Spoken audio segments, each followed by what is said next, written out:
Salve fraților, am văzut provocarea lui Aluna și am zis să încerc, pentru că în alte zile nu mai pot, deci dar nu mai contează. Este un oran de Europa, Big Capin, Small Capin, Big Capin. Și pentru cine nu știe.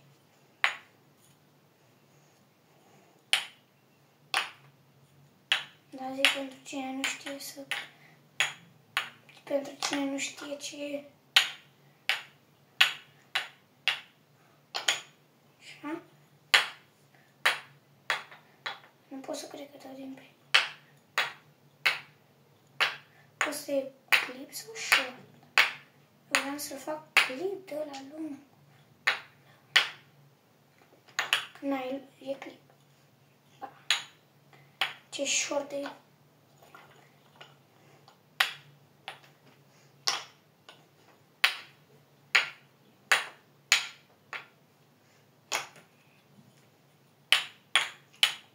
Nu că este clip. Nu pot să, dar nu pot să fac clipuri sub 10 minute, peste 10 minute, pentru că după aia nu știu ce-mi cere și în fine, și după aia, în fine, nu mai contează. Și vreau să vă întreb sticky sau rubber pe Kenda Macroni. Să scrie, dacă bagă în comentarii să scrie sticky sau rubber.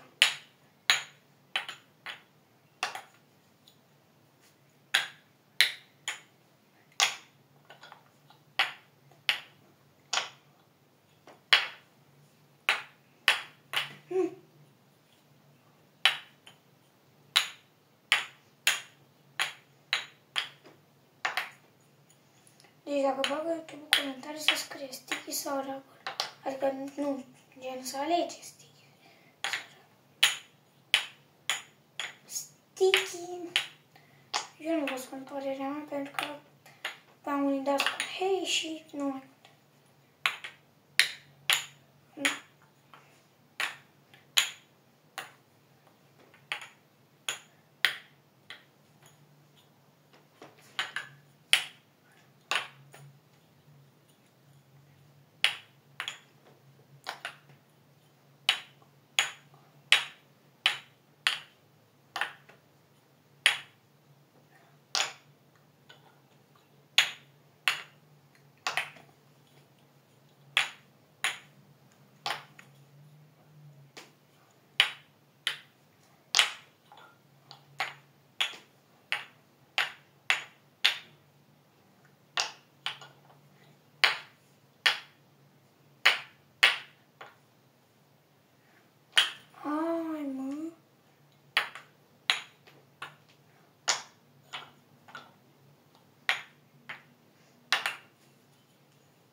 Dacă vă întrebați ce Kenda e asta, nu e niciun marcă, adică nu știu ce. Dar nu este Suița Chrome sau Red Bull România sau, mă rog, astea cunoscute. Este una simplă.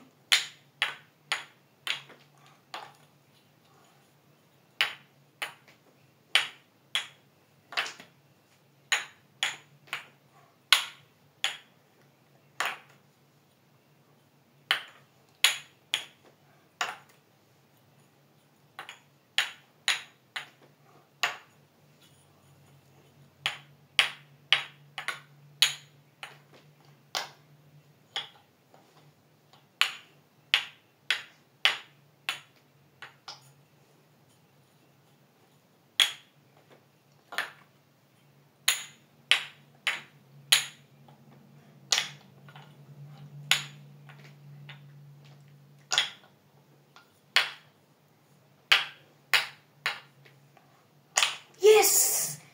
Gata, m-am reușit și eu. Primul meu oran de Europa. Andrei, ăsta, bine, băi, Andrei îl cheamă, dar în fine, nu mai contează. Aluna, ți-am îndeplinit provocarea.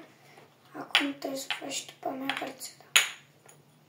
Hai să-ți dau provocarea.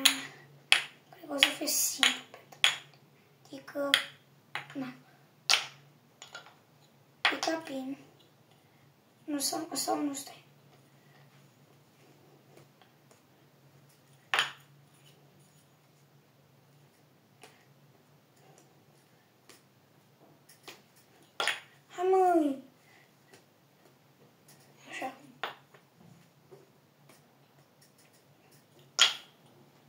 pick up. Nu este grea, este super ușoară. Am văzut că la celălalt clip a zis că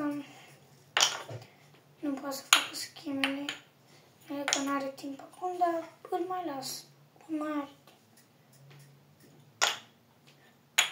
Este un spike, nu este grea deloc. Spike, stai mă.